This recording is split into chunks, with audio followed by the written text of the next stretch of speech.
How do I define success? I think success means different things for different people. For me, success means that I feel like I'm growing. I'm a part of something that impacts others, and I have the time to enjoy with my kids and my husband. Hello, everybody, and welcome to another episode of the Raving Patients Podcast. As you know, I'm your host, Dr. Len Tao, and I hope you're having a wonderful day wherever you're watching or listening to this episode. I always want to thank my sponsors, both Dental Intelligence and CallRail, for their continued support, as well as reminding everybody about my event, Supercharge Your Dental Practice, in just a couple of months from now. Is going to be in Fort Lauderdale, Florida, at Pier 66 on September 26th and 27th.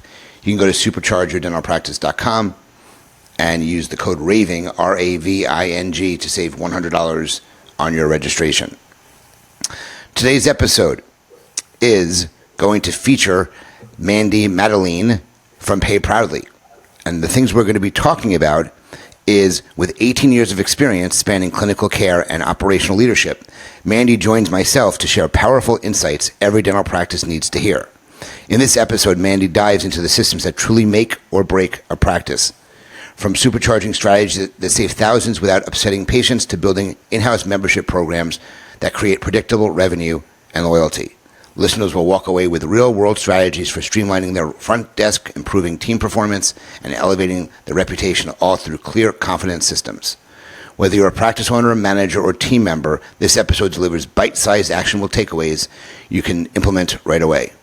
So please welcome to the Raving Patients Podcast, Mandy Madeline. Mandy, thank you so much for joining me today, and I look forward to spending the next 30-plus minutes with you talking about how you're influencing the dental industry.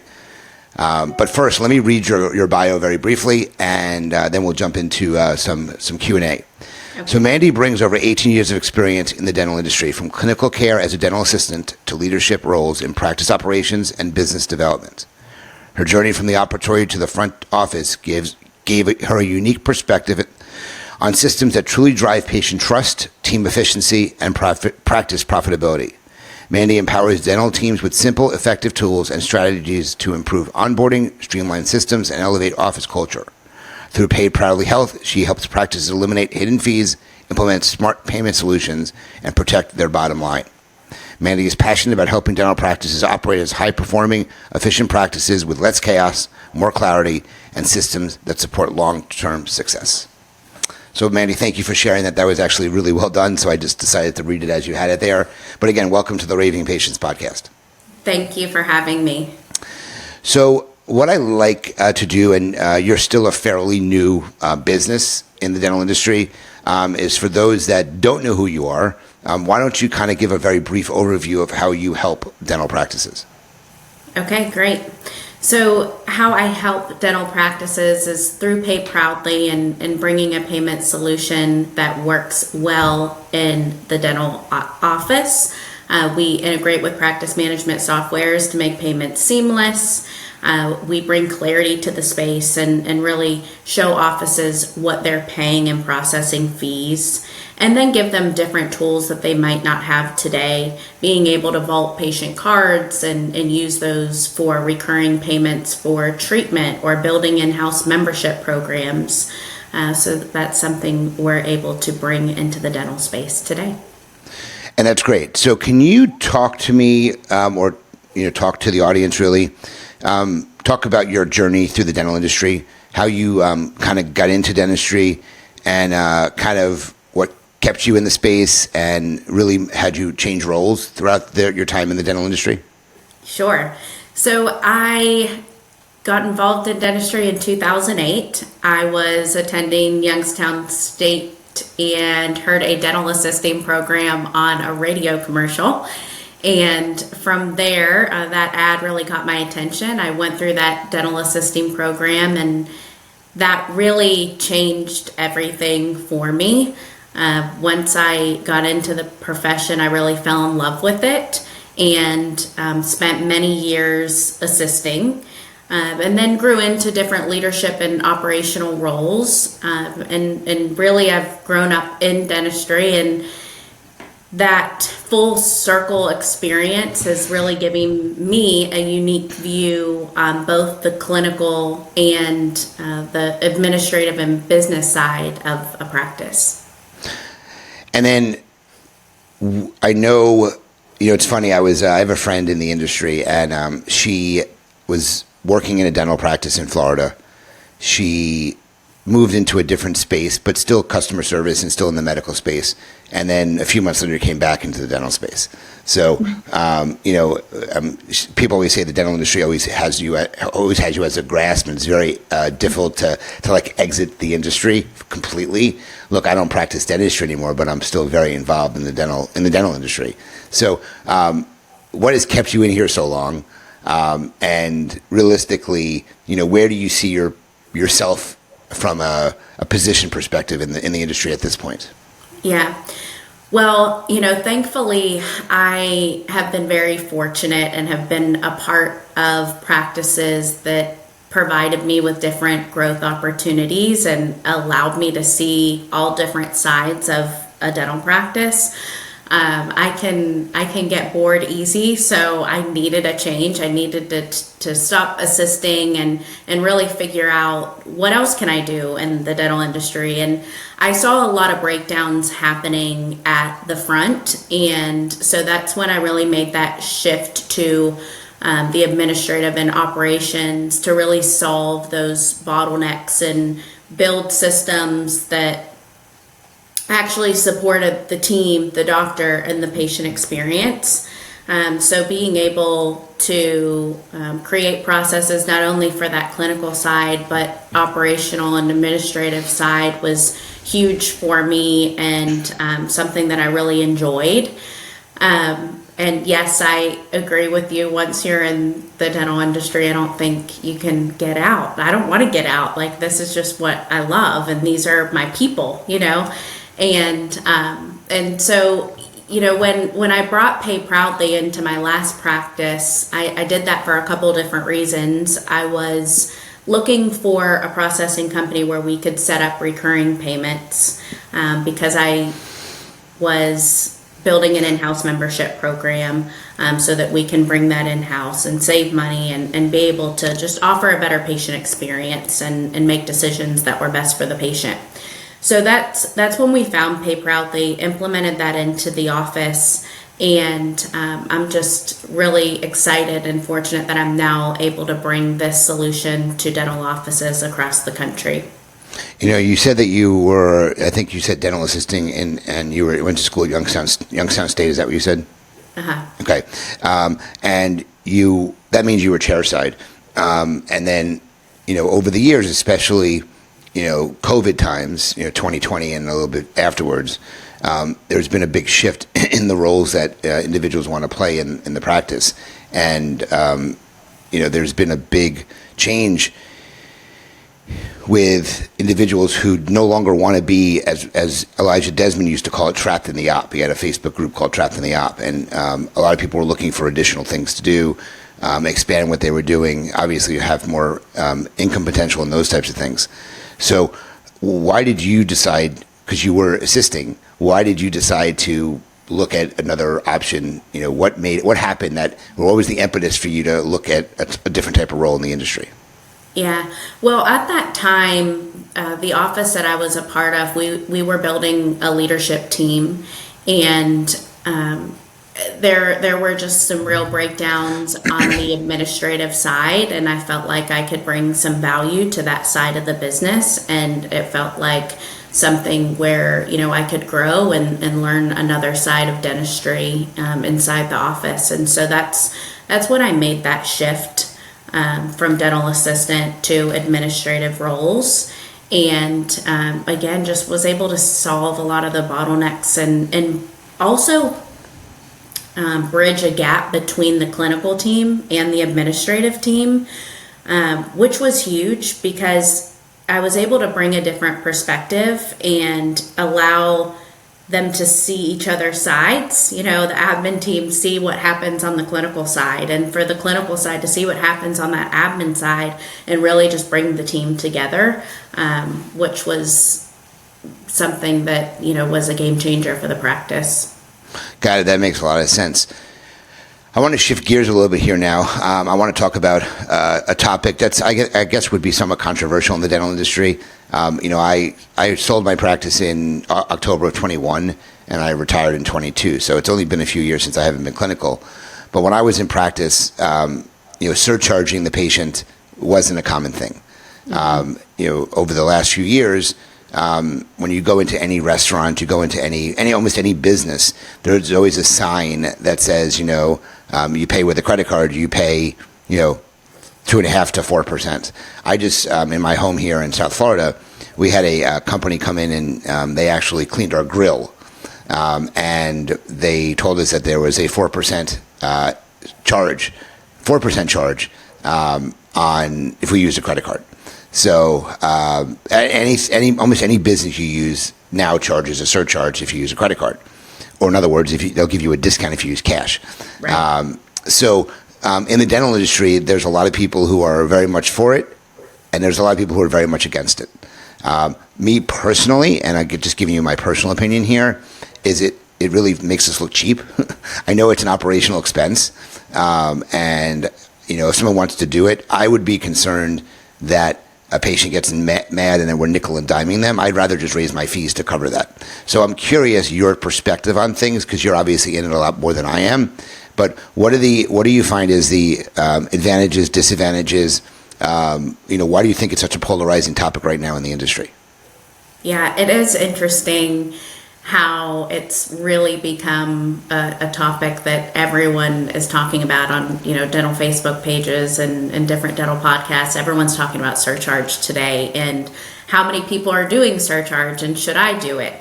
And when it's implemented correctly, surcharge can save practices thousands monthly, annually in credit card processing fees. And most of the time, patients are completely fine with it. And why? Why? It's all about the communication. It's all about how it's being communicated with the patient. And when the offices lead with transparency, patients trust that process. So when it's, number one, there's got to be signage, it's got to be communicated. Number two, you've got to give options. So, and that's why I think it's being received so well, is because it's not just one option to pay with credit card. You can pay with debit or HSA. You can sign up for a membership program. They may have different finance options that you can utilize. So, there's so many different payment options inside the dental practice that I think this has really made it a lot easier for practices to adopt. You mentioned one thing that I'm really passionate about is verbiage skills and using the proper verbiage. So, I know obviously giving options is important, like you said. So almost like a menu of payment options would be a great way to describe that. Any specific verbiage skills that you can give to explain to somebody, so an office who's considering making a change like that, they can say, hey guys, we're going to do this, and this is the verbiage you want to use. And if the verbiage is kind of embedded in your brain, it just comes naturally to describe it to a practice. So I'm curious, any specific verbiage skills that you can recommend for someone who's thinking of doing it or already is doing it and not seeing as much success as they hope for? Yeah, well, one thing I do for all of my offices that are moving to a surcharge environment is I do a verbiage training for them and provide them with some verbiage training resources that they can have and refer back to. If a patient says this, what's the best way to respond? So that's something that I do provide to my offices. But when a patient goes to pay with a credit card, that's the time for that team member to say, I see that you're paying with a credit card today. Would you like to use a debit or HSA without fee? And, that's just one easy thing you can say right off the bat. And if a patient says something, you can always respond to that patient. If you choose to pay with the credit card today, there's that 3%, but we also have lots of other options without that surcharge fee. So let's review those together. So I think that's, just some easy, quick verbiage for a team to use. But again, I provide some more detailed training for our offices as well. Got it. And I'm just curious, where did it come up with the 3%? Because obviously some credit cards are less money. If the patient uses a rewards card, you're actually taking a little higher, getting a higher percentage taken out. And then, like I said, the grill company that came to my house, they charged me 4%. So where did the 3% come from? Is that the typical average of merchant fees that a business is paying?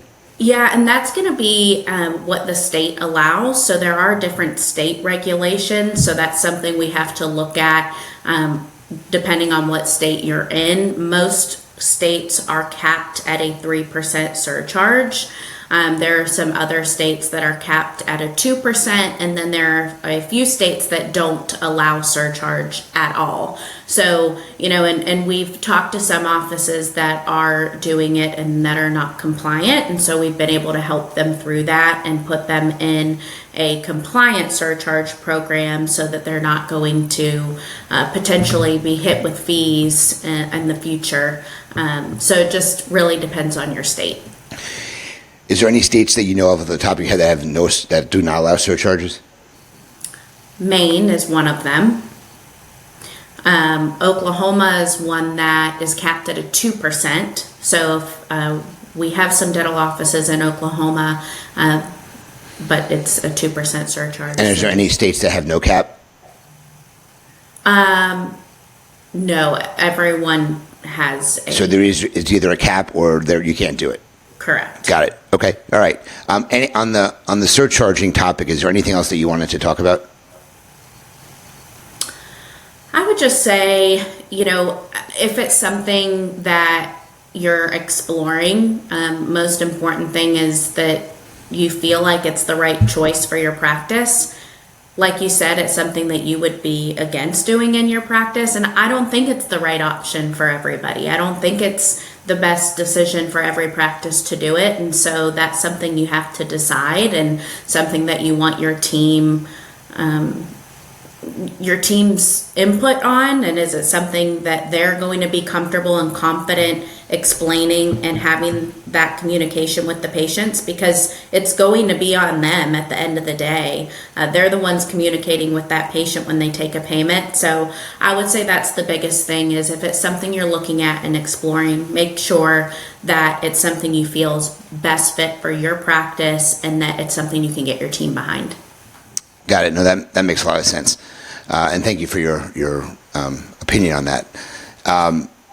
Next thing I wanted to talk about is something I became passionate over the years. So I was one of the very first dentists in the United States that had a Groupon deal. And this was back in 2010. And overnight, I ended up with almost 500 new patients. Okay, that's how crazy it was back then. And a lot of them did not have dental insurance.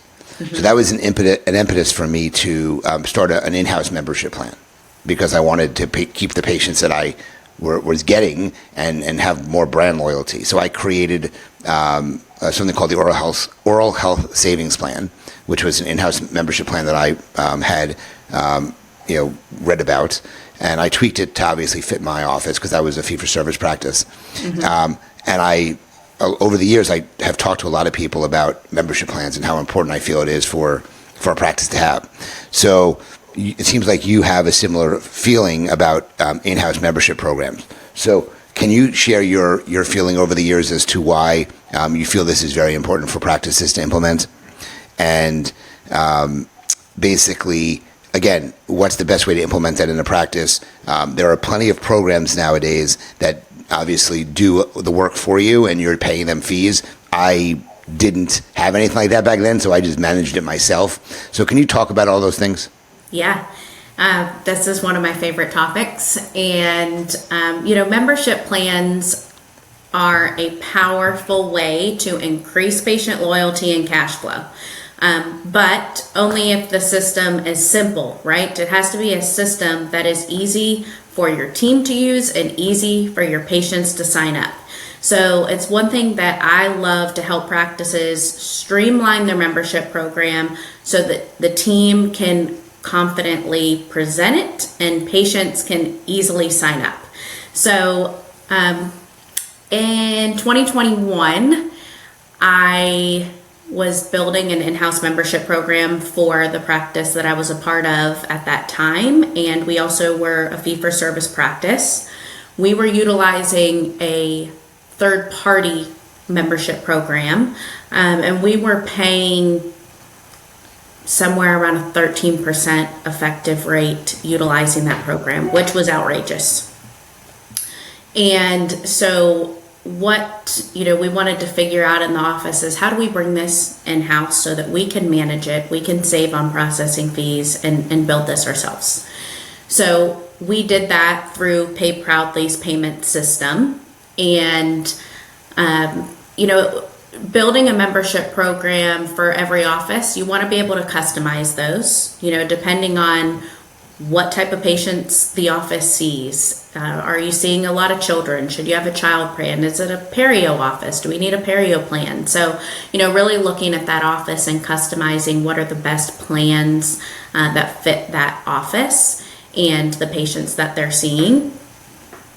And,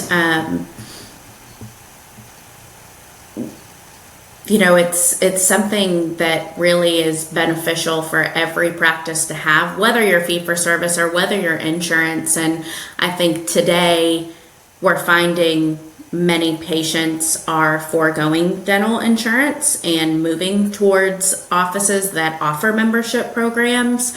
So I think it's a great tool to have as a part of your practice.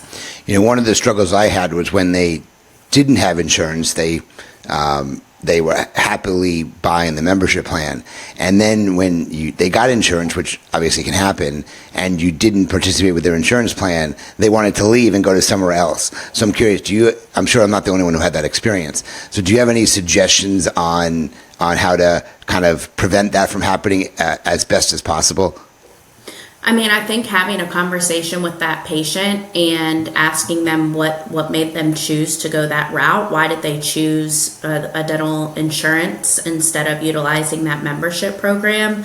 And just really educating the patient on dental insurance versus a dental office. And, you want to find a dental office that's going to make the best decision based on your oral health and your needs, and insurance isn't going to do that. So just really, I think being able to educate the patient and have that conversation brings a lot of clarity to them, because I think what we all find is patients don't know. They don't know what they don't know. So have the conversation and let them know how dental insurance works and how your dental office works.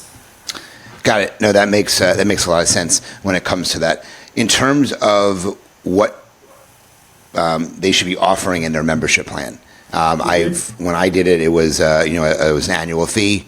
It included free exams. It included all the X-rays for free, and then it gave discounts on treatment. Any changes that you've seen over the years in terms of what people are putting in there? I was actually just on a website of a dentist I spoke to yesterday, and he offers 3 plans. He offers a kid plan, an adult plan, and then a plan for those who have perio disease, and they have to come in more often. So I'm just curious if there's been any big changes in what's being offered in these plans now. No, I would say they're all pretty similar to, having a yearly plan. A lot of offices are moving to patients being able to pay monthly for those plans.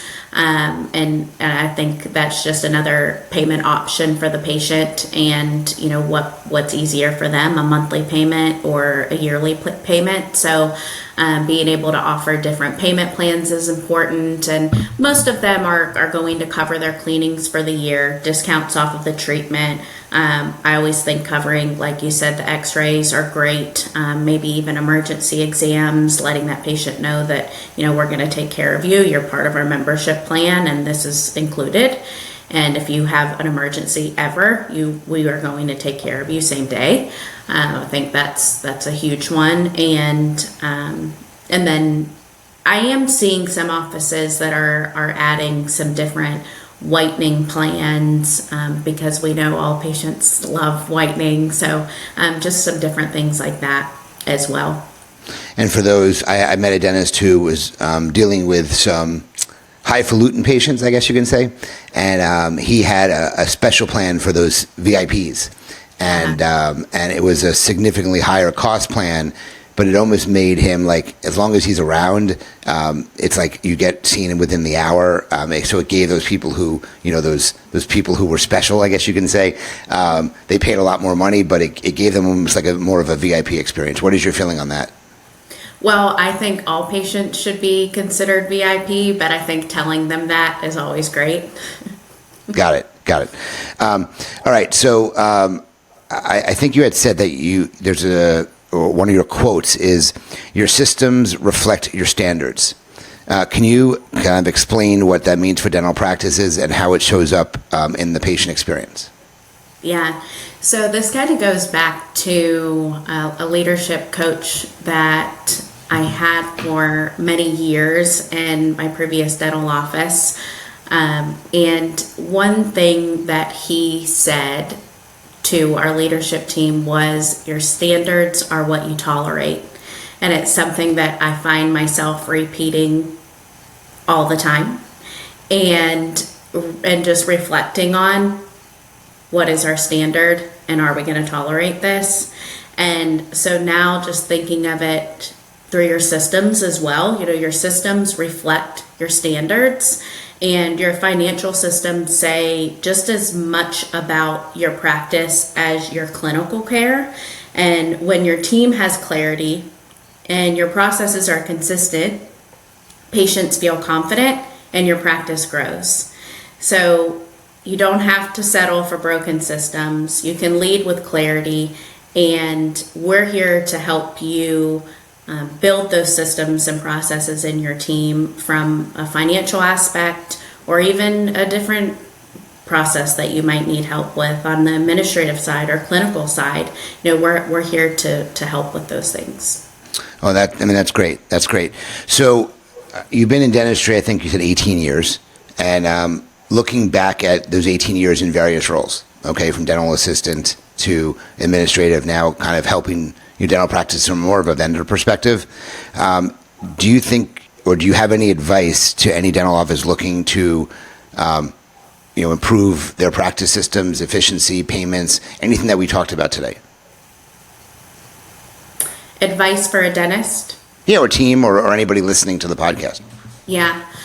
I would say advice for a dentist would be to empower your team members and allow your team members to explore these different options and, different payment options, different payment companies, different ways to grow the practice, and empower them to make those decisions, empower them to handle difficult conversations with patients, and you will have real practice growth when you have a team that's empowered. I think that's great advice to end on. Before we switch to a lightning round Q&A, is there anything else that we didn't cover that you wanted to kind of say any final words on what we talked about? I think that's really everything. All right. Well, then we're going to have some fun here. So let me pull up my app called Poddex, and we're going to do a little lightning round Q&A. For those that haven't listened before, these are 8 to 10 mostly business-related questions, all appropriate questions that I'm going to ask Mandy, and she's going to answer them fairly rapidly so we can get through a bunch of these. So, first one, and they're thought-provoking too, so some of them may be a little harder to answer. So, what is one thing that doesn't add value to your life, but you still enjoy doing it?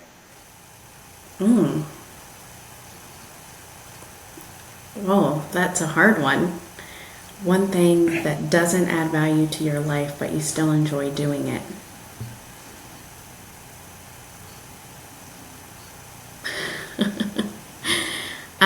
Do you binge watch a TV show? Is there something? Oh, that's a good one. Yeah, I would say definitely binge watching a show that brings you no knowledge. That's a good one. Anything specific you can think of? Reality driven. Okay, all right. So how did you get your idea or concept for your business? Well, for the Pay Proudly business. Works for me. Yeah.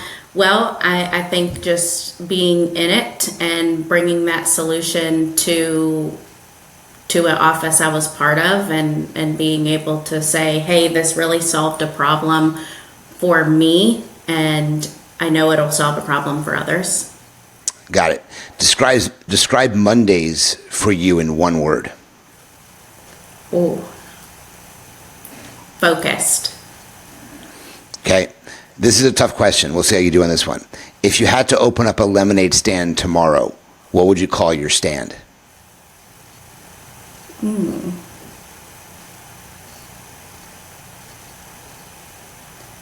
Simple and delicious. Good. Sounds good to me. Do you have a favorite business podcast that you listen to? Oh, that's a good one.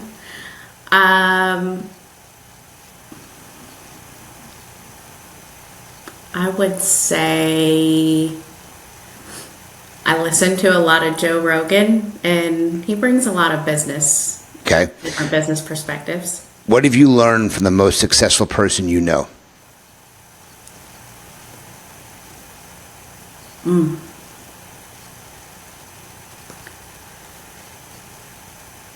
What have I learned from the most successful person I know?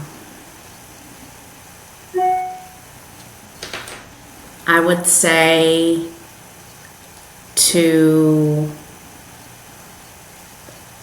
be yourself. How do you capture and keep track of ideas? Do you keep a notebook? Do you use voice memos? What do you do? Yeah, lots of different things, but my favorite way would be just a one-pager, pen and paper that I can brainstorm my day on first thing in the morning. Okay. What would you say are the top 3 things needed to be a successful entrepreneur? I would say drive, you care, and relationships. How do you define success?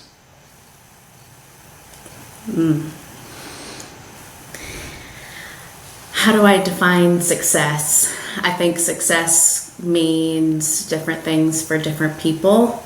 For me, success means that I feel like I'm growing. I'm a part of something that impacts others, and I have the time to enjoy with my kids and my husband. Who is one person you love to have as a mentor?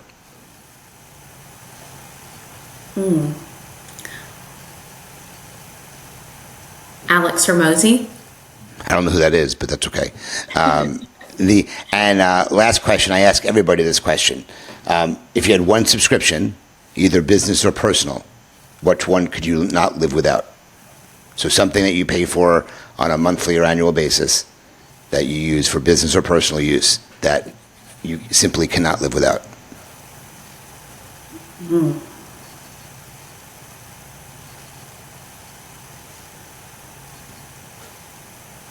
Can't live without Google.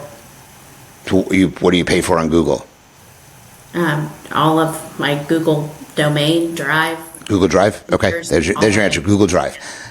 People say Amazon, Netflix, there's all sorts of stuff like that. So, yeah. All right, Mandy, as we wrap up, what are some ways people can find out more about what you do at Pay Proudly?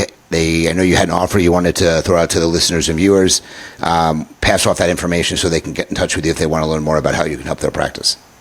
Okay, so you can find us on payproudlyhealth.com, and our different Facebook pages, LinkedIn, Instagram are all linked there. Right on the top right corner of our Facebook page is a link to schedule a demo.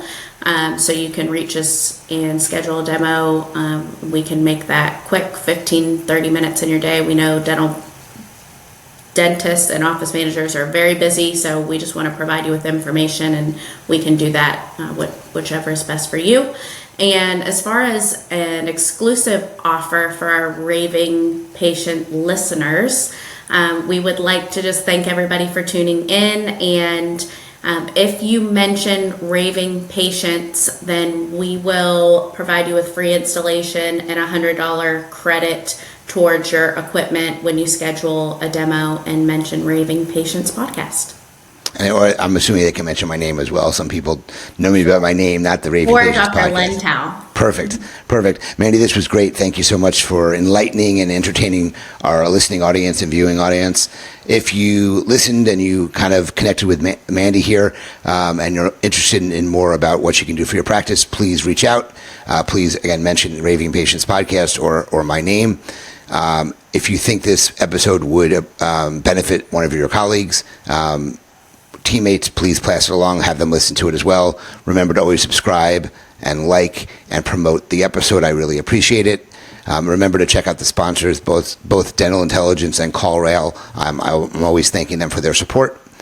My event, Supercharger Dental Practice, September 26th and 27th in Fort Lauderdale, Florida, at Pier 66, a brand new resort just opened up in Fort Lauderdale, 5 miles from the airport. You do not want to miss this great event. 13 amazing speakers to really help you supercharge your practice.